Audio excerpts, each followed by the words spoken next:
మంత్రులుగా ఉన్నటువంటి వాళ్ళకి చంద్రబాబు గారు మీరు సరిగ్గా పనిచేయట్లేదు, గ్రౌండ్ లెవెల్లో మీది యాక్టివిటీ సరిగ్గా లేదు, ఇదంతా చెప్పుకొస్తున్నారు, నిన్న మందలించారన్నటువంటి వార్తలు. మంత్రులు ఫస్ట్ గుర్తుపెట్టుకోవాల్సినటువంటి అంశం. ఎక్కడికో వెళ్ళారు, వాళ్ళని కలిశారు, వీళ్ళని కలిశారు, ఈ ఫోటోలు పెడుతున్నారు, అంతటితో అయిపోతుంది. వాస్తవంగా చంద్రబాబు గారు కోరుకునేది అది కాదు, ప్రభుత్వం కోరుకునేది అది కాదు, ప్రజలతో ఇంటరాక్షన్. వాస్తవంగా మంచి జర్నలిస్టులు, సబ్జెక్ట్ ఉన్నటువంటి జర్నలిస్టులని, సోషల్ మీడియా టీంని, సోషల్ మీడియాలో వీడియో తీసేటటువంటి వాళ్ళు ఒకళ్ళు, అట్లాగే ఒక జర్నలిస్టు, ఇద్దరు ఉండాలి తోడు. మంచి జర్నలిస్టులు ఉండాలి.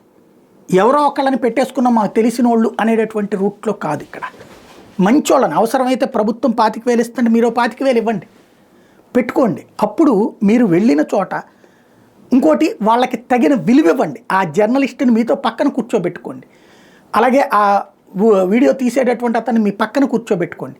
అప్పుడు మీరు అధికారులతో మాట్లాడినప్పుడు, మీరు మంత్రులతో మాట్లాడినప్పుడు, లేదా మీరు ఇతర పార్టీ పెద్దల, పార్టీకి సంబంధించిన కార్యకర్తలతో మాట్లాడినప్పుడు, విధానపరమైన నిర్ణయాలకు సంబంధించిన సమీక్షలు చేసినప్పుడు అదంతా వాళ్ళు వింటారు. విన్న తర్వాత చక్కగా దాన్ని ప్రజెంట్ చేయగలుగుతారు. అంటే మీరు ఈ పని చేశారు, ఇది చక్కగా ఇంత జరిగింది అన్నటువంటి, అది ముఖ్యమైనటువంటిది. పాజిటివ్ ప్రచారం కావాలంటే నేను చెప్పింది నువ్వు చెయ్యంటే మీకు చెప్పడమే కుదరదు. నాకు ఏది వార్త అన్నటువంటిది నాకు తెలుసు, కానీ మీకు తెలియదు. అది దేన్ని ఎక్స్ప్లాయిట్ చేయాలి, ఇది అద్భుతమైన వార్త అన్నది నాకు అర్థం ఉంటుంది, మీకు ఐడియా ఉండదు. మీరు వాళ్ళని ఒక ఉద్యోగిగా చూస్తున్నారు, వాళ్ళు ఆ ఉద్యోగిగానే పనిచేస్తారు, మీరు చెప్పింది ఏదో చేస్తారు, వెళ్ళిపోతారు. అది చంద్రబాబు గారికి ఆందో. బాబు గారు మీడియాలో పుట్టి, మీడియాలో పెరిగి, మీడియా ద్వారా ఎదిగి, మీడియాతోనే సాగేటటువంటి వ్యక్తి.